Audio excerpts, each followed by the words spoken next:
बलरामपुर से बड़ी खबर। बलरामपुर में पत्रकारों ने भरी हुंकार। 5 सूत्रीय मांगों को लेकर पत्रकारों ने महामहिम राष्ट्रपति के नाम संबोधित जिलाधिकारी को दिया ज्ञापन। पत्रकार, जिसे लोकतंत्र का चौथा स्तंभ कहा जाता है, जो जमीनी स्तर पर जाकर शोषित व पीड़ितों की आवाज उठाते हैं, जनता को तमाम सूचनाओं का माध्यम से शिक्षित करने का भी काम करते हैं, लेकिन आवाज उठाने वाला पत्रकार ही पीड़ित हो जाए तो बाकी लोगों का क्या होगा। ऐसा एक मामला बलरामपुर जनपद से सामने आया, जहां करीब 5 दिन पूर्व एक पत्रकार अमित कुमार के साथ न्यायालय सुरक्षा में तैनात एक निरीक्षक के द्वारा बदसलूकी की गई थी, जिसको लेकर पत्रकार साथी एकजुट हुए और सैकड़ों पत्रकार जिला मुख्यालय पहुंचकर नगर के मुख्य चौराहे वीर विनय चौक पर एकत्रित होकर अमर शहीद विनय कायथा के प्रतिमा पर माल्यार्पण करते हुए उनको नमन किया।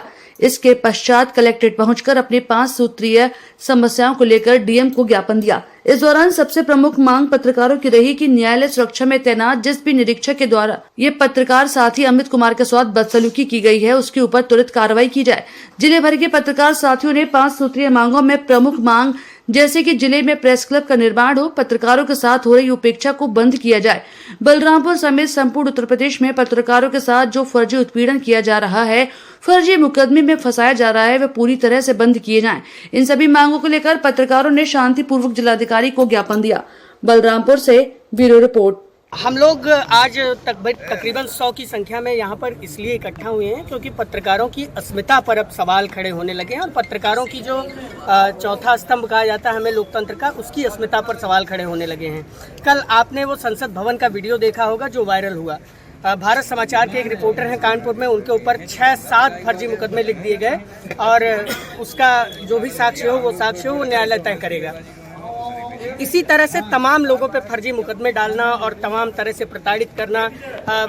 उत्तर प्रदेश सरकार ने एक शासनादेश जारी किया जिसमें कहा गया कि कोई भी अधिकारी अब बाइट नहीं देगा, ये नहीं करेगा, वो नहीं करेगा। तो अब खासकर जो अखबार के पत्रकार हैं वो तो लिख सकते हैं, हम लोग इलेक्ट्रॉनिक मीडिया से पत्रकार हैं और हम लोग किस तरह से कोई अधिकारी अगर घोटाला करता है या कोई अधिकारी अगर इस तरह से कोई काम करता है या कोई नेता इस तरह से कुछ करता है तो बिना आधिकारिक बयान के हम लोग कैसे खबरें चलाएं। जब हम लोग खबरें ही पूरी नहीं भेजेंगे या खबरें ही पूरी नहीं कवर हो पाएंगी तो हमें पैसा किस बात का मिलेगा, संस्थान हमें क्यों पे करेगा, ये सबसे बड़ा सवाल है।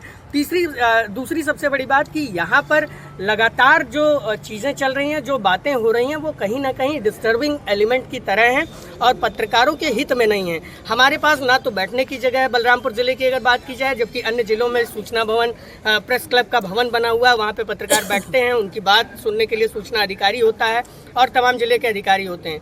यहाँ पर पत्रकार साथी हमारे अमित कुमार हैं, उनके साथ जो बर्बरता की गई या जो पुलिस ने उनके साथ तमाम चीज़ें की वो कहीं ना कहीं गलत लगती हैं। और इस तरह से एक व्यक्ति का अगर आप सम्मान नहीं कर सकते हैं, अगर आप ट्रिपल स्टार जो है एक इंस्पेक्टर हैं और आप एक व्यक्ति का सम्मान नहीं कर सकते हैं तो आप किस तरह से जनता का सम्मान करेंगे।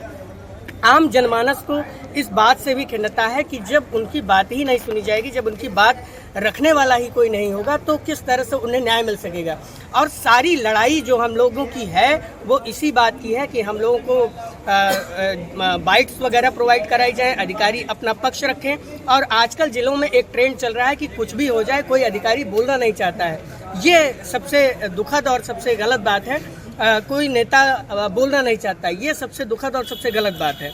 सबसे पहले हम ये बताना चाहेंगे कि 5 तारीख को हमारी गाड़ी क्षतिग्रस्त हो गई थी, यहाँ साढ़े दुर्घटना में हम घायल हो गए थे और जब हम स्वस्थ हुए तो अपनी गाड़ी रिलीज करवाने के लिए हम न्यायालय में अपने अधिवक्ता से मिलने के लिए लगातार आते रहे और न्यायालय गेट पे पूर्व के बाद हमेशा हमारा चेकिंग होता रहा। उसी तरह से मैं 26 तारीख को लगभग 1 बजे से न्यायालय गेट पर पहुंचा। वहां कम से कम 8 पुलिसकर्मी, सुरक्षाकर्मी जो थे उन लोगों ने हमारा चेकिंग किया, जेब की तलाशी ली, कमर की तलाशी ली, चेकिंग किया और बैग हम छोटा सा लेते हैं जो सब हर मीडिया जो काम करता है क्षेत्र में रहता है तो लिए रहता है, माइक आईडी अपना कैमरा जो लिए थे। वहाँ चेकिंग हुई, जो सुरक्षाकर्मी थे वो संतुष्ट नहीं हुए हमारे उस चेकिंग से। वो बोले कि आप प्रभारी जो बैठे हुए हैं न्यायालय प्रभारी, जो सुरक्षा प्रभारी है, उनसे जाकर मिल लीजिए। हम जहाँ केबिन में गए और केबिन में जैसे गए तो सुरक्षा प्रभारी देखे हम कुर्सी पर वो सो रहे थे।